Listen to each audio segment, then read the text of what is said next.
Hello, my name is Andrew Bale and this is my wife Tracy. Together we are responsible for the Salvation Army in Southend and Southchurch. Unlike other churches, the Salvation Army organises itself along quasi-military lines. I'm a major and Tracy is a captain, although ranks are normally designating according to years of service. We are the church ministers here in Southend. Before being appointed here in 2015, we led the Salvation Army just along the A127 in Rayleigh. As the officers, we are responsible for the administration of the church, or core as the Salvation Army calls it, here in Southend, and of course for preparing, organising and leading communal worship in our building in Clarence Street on a Sunday. Although like many churches, we've been worshipping virtually since March last year. Like all church ministers, we have been incredibly busy during the last 12 months in preparing and presenting virtual worship and in supporting the local community in a practical way.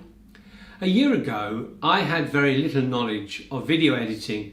We have no team here when it comes to preparing virtual worship, and so I've had to teach myself a whole new set of skills. The process is time-consuming, challenging, and even at times frustrating, but the rewards have been phenomenal. We have seen our congregation grow with people joining us from all over the world. Today we have regular online congregants in America, Canada, Australia, New Zealand, Sweden, Pakistan and Korea, to name just a few. It has been a truly humbling and at times even overwhelming experience to see how God has taken and used our weekly offerings to build up his kingdom. We've received messages from people who have reconnected with God, and even from some who have found a faith and linked up with a local church. This ministry has proved so valuable and effective that we're hoping that we'll be able to continue with it in some form even when we return to normal worship. If you want to see some of what we've been up to, then you can find links on our Facebook page or by searching our YouTube channel. Just Google Southend Citadel Salvation Army online worship.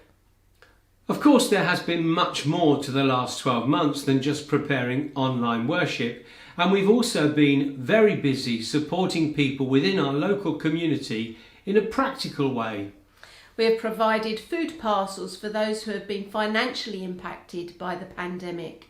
We have regularly supported several women's refugees in the surrounding area by providing them with additional food. We have been able to help people struggling financially with their energy costs. We even helped one couple who had been relocated to Southend under the Witness Protection Programme by providing them with items like bedding, clothing and utensils and crockery. Of course, this is the kind of support we offer all the time, whether or not there is a pandemic. But demands for our services over the last 12 months have rocketed, and yet we have found that any additional financial burden placed upon us has been miraculously met by donations, some of which have been anonymous, for which we are incredibly grateful. In addition, at the beginning of lockdown, we set up a buddy or befriending system to support members of our congregation who were particularly vulnerable and having to isolate. We also made this service available to those outside of the fellowship via Southend Borough Council. We've also finalised with the council the go-ahead to establish a new modular housing project that will help long-term homeless people transition into permanent accommodation. We were even contacted by and happy to help a local supermarket whose delivery drivers had been struck down by COVID-19, and we were able to assist by delivering to vulnerable customers who were having to shield. We've been asked to share something about our fellowship that we see as being especially characteristic of the Salvation Army. Like all churches, I'm sure we would describe ourselves as a lively and happy fellowship where everyone receives a warm and unconditional welcome. Anyone can come and worship at the Salvation Army. You don't have to wear a uniform or play the